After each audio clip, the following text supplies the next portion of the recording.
Trump has turned the Oval Office into a hole. Hole people. The word hole.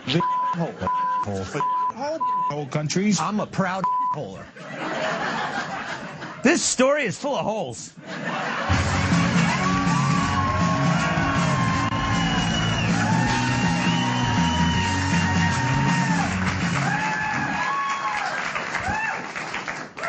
So here I thought this would be the big story of the week. Check out this sexy kangaroo. Look at him. It's a big problem. He's apparently blocking people from a restroom in an Australian national park. Look at him. That is a sexy kangaroo. He's like the Burt Reynolds of kangaroos. Seriously, that pouch must be made of mirrors because I can see myself in it. But then I also thought that this would be the story of the week, too. Sunday, get ready to be frenemy. As the creators of Man Scouts present the White House Rumble 2 Sloppy Seconds. It's President Trump versus the scruffy sea cow, the gray-skinned goblin, the triple-shirted nightmare, Steve Bannon. It's an all-out war in the Oval between 45 and the totally disheveled, totally unshaven former chief strategist. It'll be messier than your teenager's bedroom. And the first 100 viewers receive a free temporary job at the White House. So get your act together before the globalists get their grubbing hands on this one. It's the White House Rumble 2 Sloppy Seconds.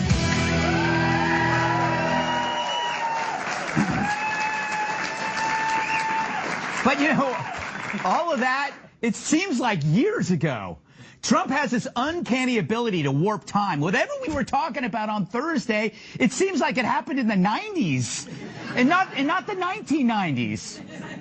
The 90s, you know? The new top story is making everyone holier than thou.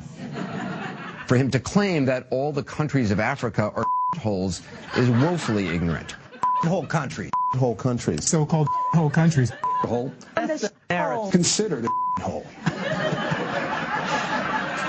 It's like they never swore in their lives, and it's all coming out now.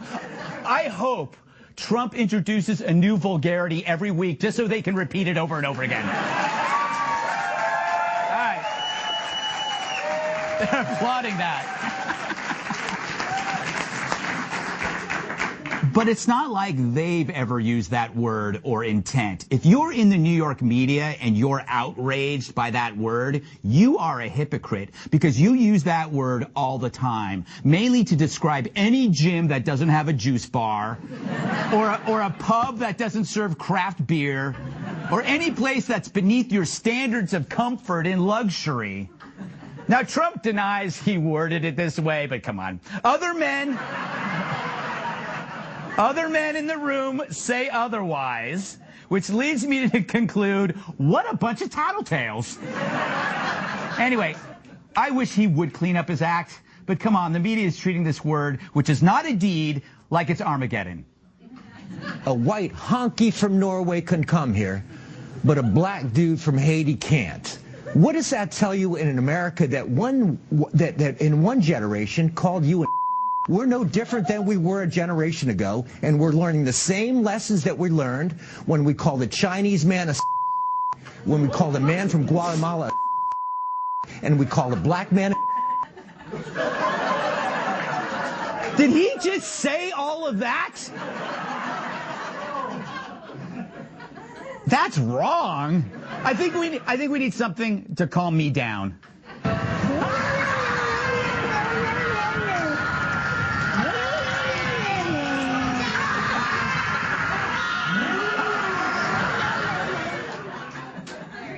Now, I get it.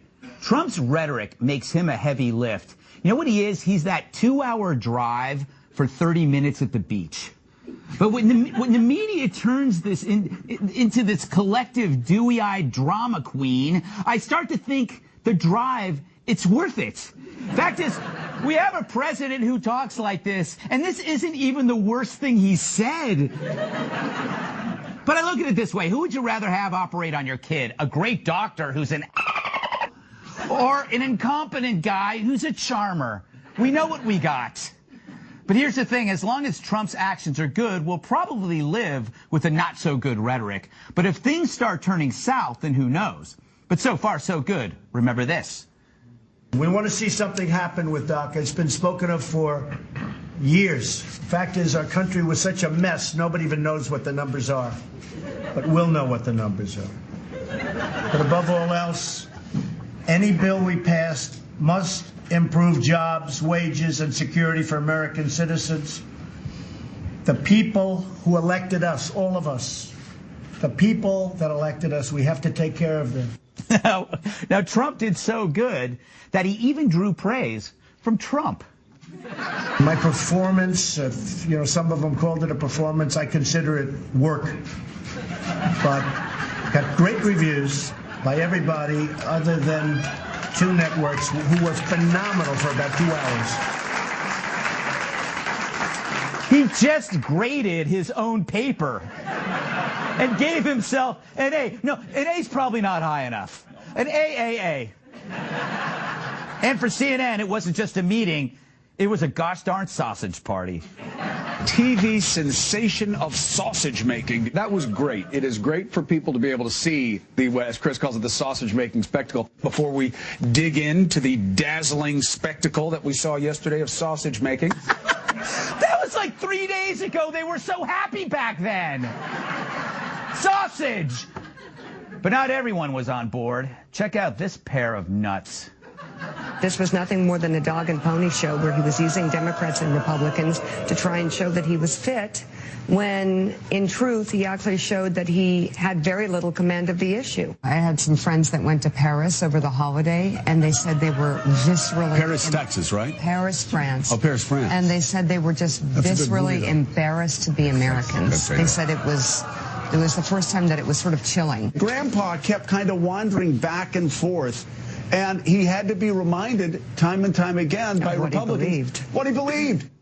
I keep trying to figure out how she's able to move that dummy's lips. It's got to be...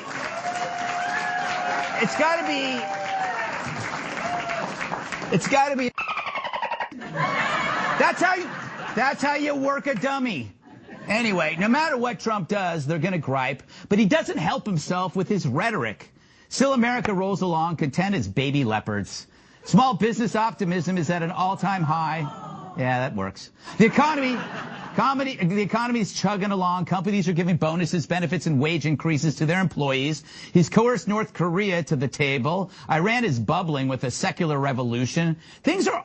All of these things have majority approval across the parties, which kind of strikes me as centrist. So what exactly has Trump done that's pushing us down this slippery slope to a fascist dystopia? Not much, except for crude words. And yeah, he's blunt to the point of ugliness. But I'm sorry, I don't see Joe and Mika taking spa vacations in the Sudan. At least Trump admits that he doesn't. So take a tip from this sexy kangaroo. Sit back, relax, calm down. Nothing's more attractive than an unflappable marsupial.